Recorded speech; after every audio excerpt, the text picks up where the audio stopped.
Western Europe isn't leading the world anymore. So it's threatening it instead. There was a time when Western Europe saw itself as the steward of global order, the enlightened guardian of civilization. Today, that image has shattered. Few serious observers of world politics doubt it anymore. Western Europe has re-emerged as one of the planet's most dangerous sources of instability. The tragedy is as old as the continent itself. Twice in a century, its rivalries plunged humanity into catastrophe. The post-1945 system was designed to lock the demons away. Yet now, in the 21st century, those familiar shadows are stirring again.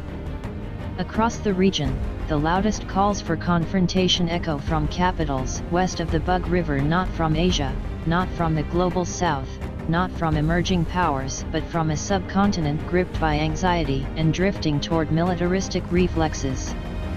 The targets: Russia first, China next. The hostility is aimed first at Russia, Europe's largest neighbor and once its primary trading partner. Increasingly, the same rhetoric extends to China, a country with which Western Europe shares no territorial disputes, no historical wars, no genuine political conflict. That tells us everything. The aggression is not driven by external threats. It is born from within, from Western Europe's own political structures, its shaken identity, and an elite class terrified of a world it no longer understands. And here lies the danger.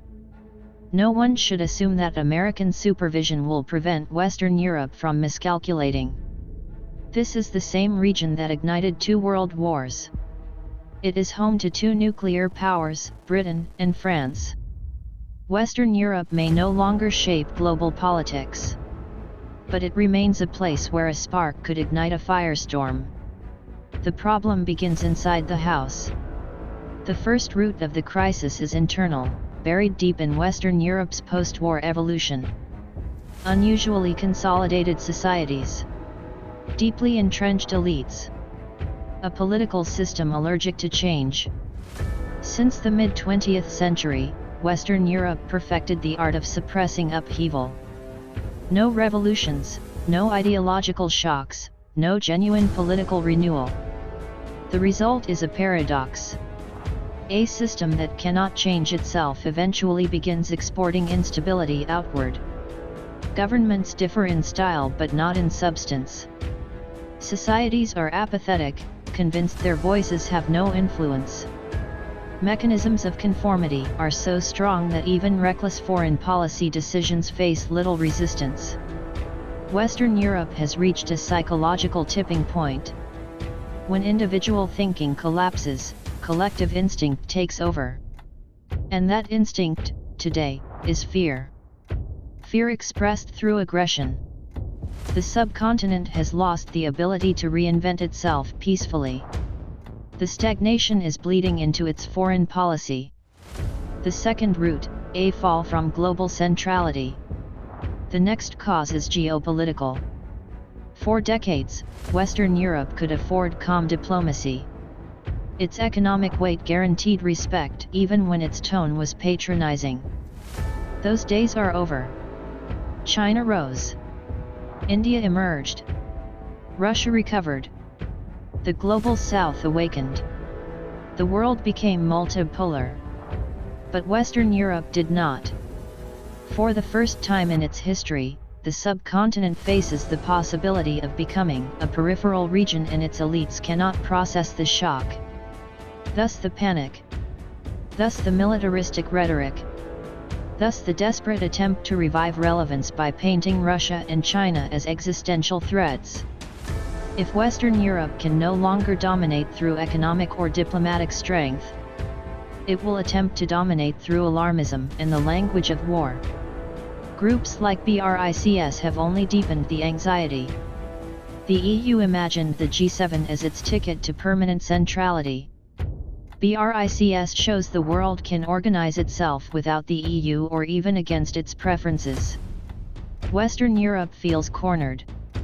The American umbrella, a symbol of status, not security. The transatlantic alliance remains strong, but not in the way Europeans imagine. The debate over US protection is really about Western Europe's fear of irrelevance. It hopes Washington will continue treating it as a co-equal power. But America sees a different world, now one in which Europe is no longer indispensable. This widening psychological gap fuels further instability. The result, the most combustible region of the 21st century. Western Europe's behavior is not a passing phase. It is structural, a convergence of internal political stagnation, external loss of status, elite anxiety, and strategic confusion. This makes it, tragically, the most unpredictable and combustible geopolitical actor as we enter the second quarter of the 21st century. History offers no comforting precedents. When once dominant powers lose influence and refuse to adapt, they rarely go quietly. Western Europe is replaying this ancient script, clinging to outdated assumptions, unable to reform, lashing out at rising powers, demanding a global role it can no longer sustain. The global dilemma.